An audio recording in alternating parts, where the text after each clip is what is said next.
Os bastidores da polêmica que sacode o Brasil há 2 semanas. A cápsula desenvolvida por brasileiros que seria capaz de curar o câncer. Afinal, por que as pesquisas sobre algo tão importante estão praticamente paradas há mais de 20 anos? O Domingo Espetacular traz revelações que explicam por que essa cápsula do câncer pode se tornar um verdadeiro escândalo. Campus universitário que se transformou numa espécie de ponto de peregrinação para familiares de pessoas com câncer do Brasil inteiro. Aí eu vim para ver se eu salvo a vida do meu filho. A esperança derradeira dessas pessoas é a mesma. Uma cápsula azul e branca distribuída pela universidade. O André é um dos pacientes que demonstraram melhora significativa depois de usar a substância. Ele começou a tomar as cápsulas há mais ou menos 50 dias e desde então a família conta que ele está muito mais ativo. Recuperou parte dos movimentos do lado direito que ele tinha perdido por causa do tumor e tudo isso fica muito mais claro com o resultado dos exames. Este laudo revela que o tumor no cérebro de André tinha 3,8 centímetros de tamanho em agosto deste ano. Depois de 20 dias tomando a substância, um novo exame mostrou uma redução impressionante. O tumor diminuiu para 1,7 centímetro, menos da metade do tamanho original. Você vê, hoje ele tá bem, tá brincando no tablet, tá vendo? André já tinha passado por 6 cirurgias na cabeça. E os médicos não viam mais alternativas de tratamento. O pai comemora a diminuição do tumor. Mais importante é que ele dá sinais de não estar vascularizado. O que é isso? Tá. Não está sendo alimentado, né? Então assim, dá sinais de que está morto. Assim como André, vários pacientes relatam melhoras com a substância na internet. Por outro lado, autoridades e a comunidade científica demonstram preocupação com a falta de testes que comprovem a eficácia com segurança. No centro dessa polêmica está o Instituto de Química da Universidade de São Paulo, a USP, aqui em São Carlos, no interior paulista. Neste laboratório foi sintetizada a substância fosfoetanolamina, pesquisada há 23 anos e agora responsável pela desconfiança de uns e pela esperança de outros. A fosfoetanolamina, também conhecida apenas como fósfo, é uma substância natural do corpo humano. Em laboratório, os pesquisadores conseguiram fabricar o composto sintético, que combina uma substância comum em shampoos de cabelo com o ácido fosfórico, que é um conservante de alimentos. Segundo os cientistas, a fósfo atua em conjunto com as defesas do corpo.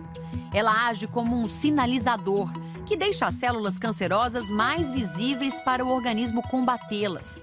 O pai da fosfoetanolamina, o químico da USP, Gilberto Chierici, explica que as cápsulas eram distribuídas de graça informalmente há mais de 20 anos. Nos últimos anos, nós estávamos fazendo 50 mil cápsulas por mês.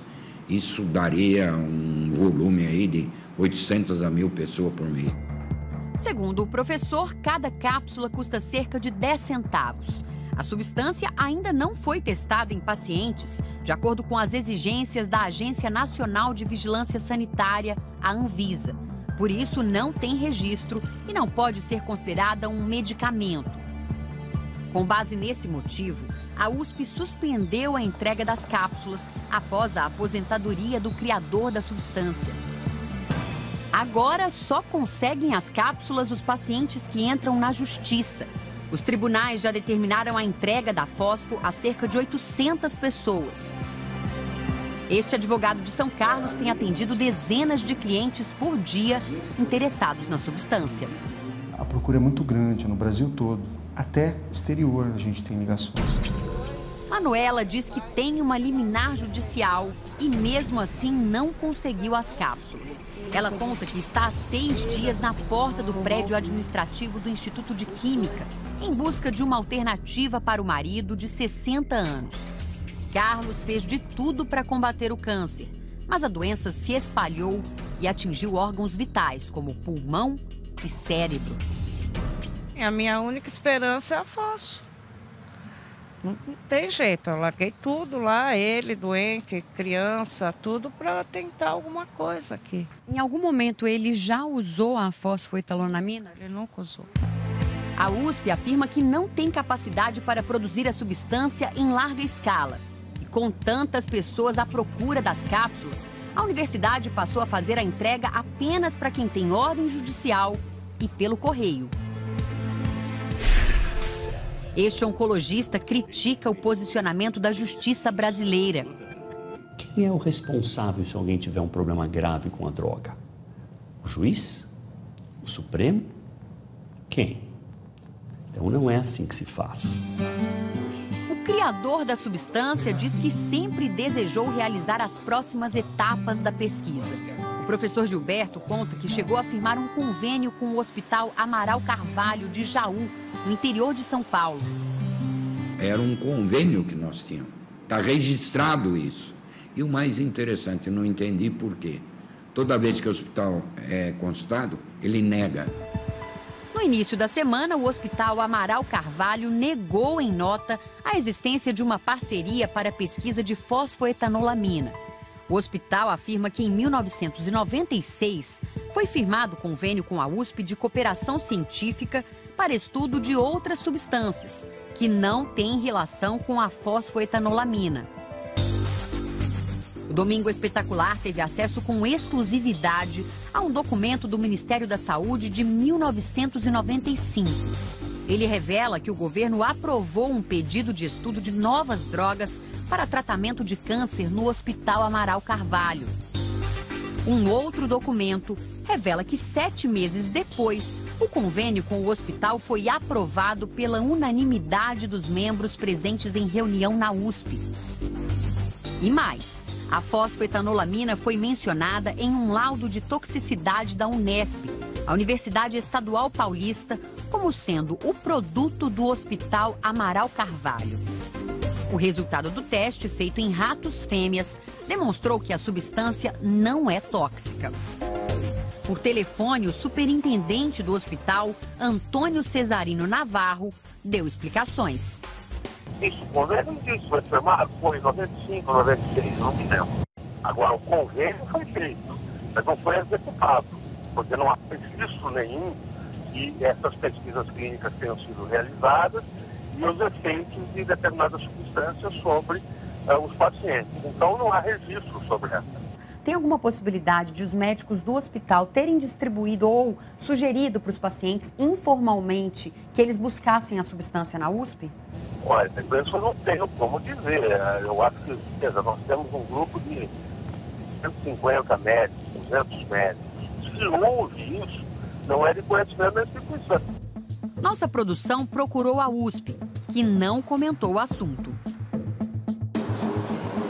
Sem os testes clínicos formais, restaram os relatos de pacientes. Então, esse bracinho aqui, por exemplo, que ele já está levantando, ele não mexia? Era totalmente paradinho.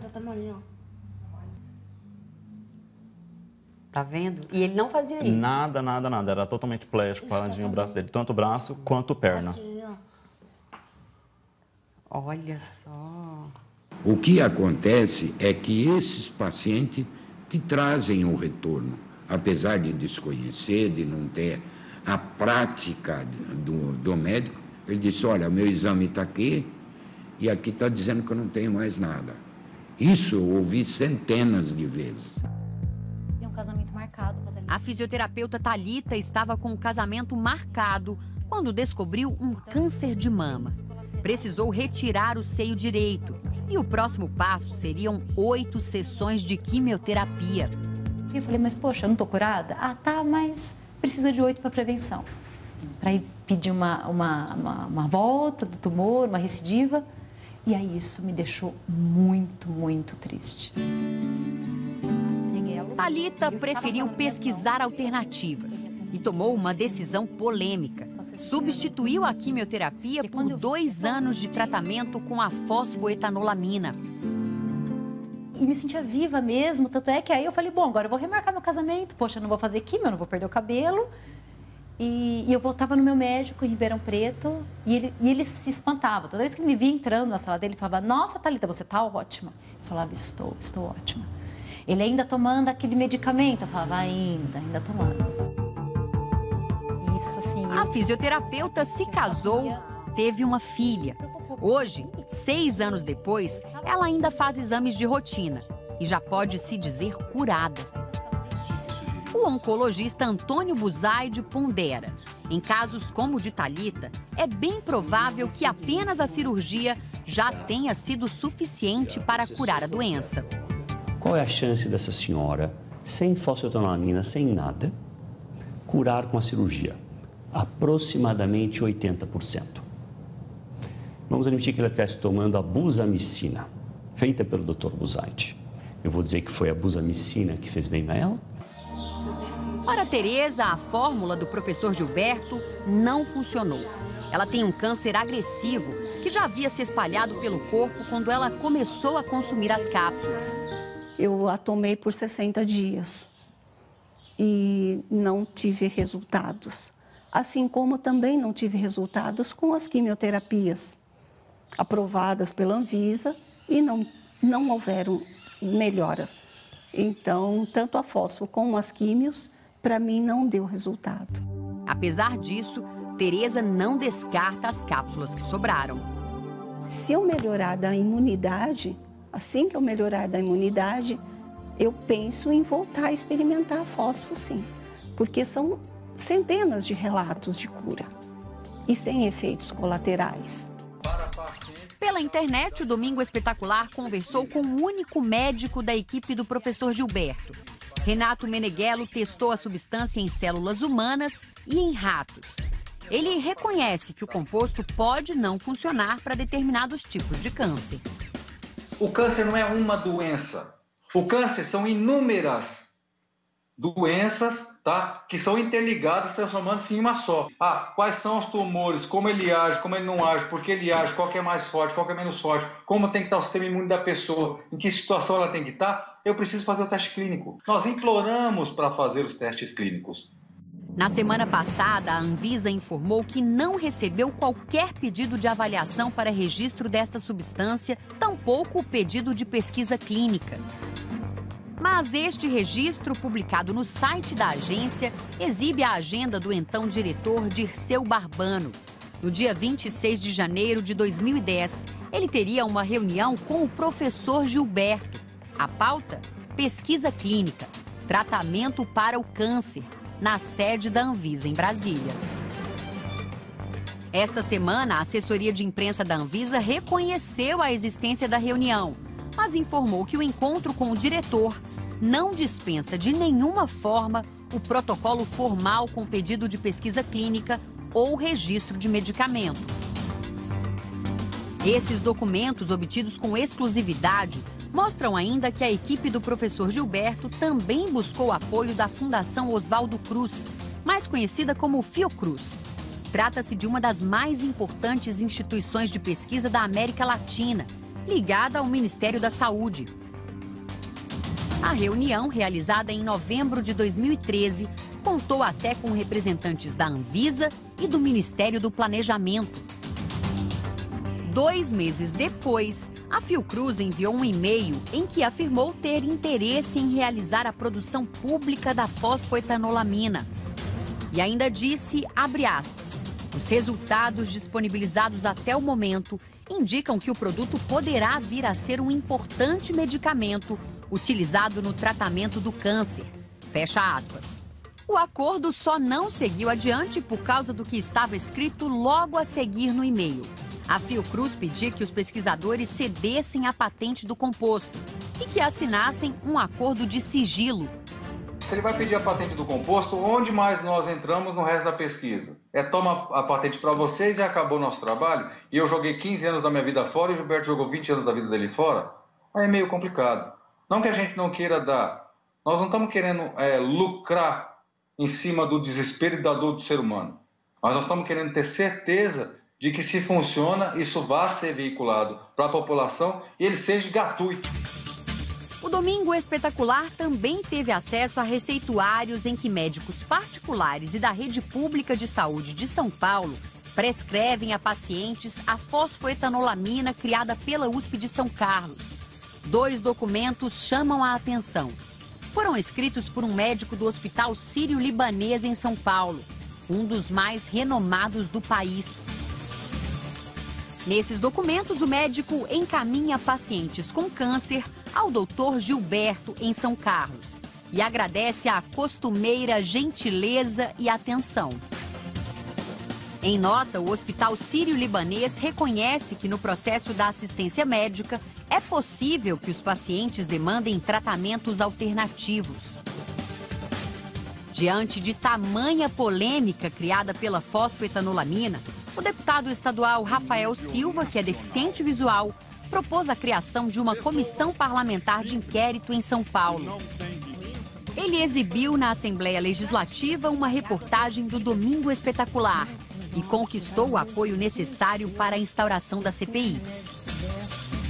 Todas as autoridades têm conhecimento do poder desse composto e se realmente não atuaram no sentido de provar isso tudo é porque eles se curvaram diante dos interesses, talvez, escusos de alguns empresários.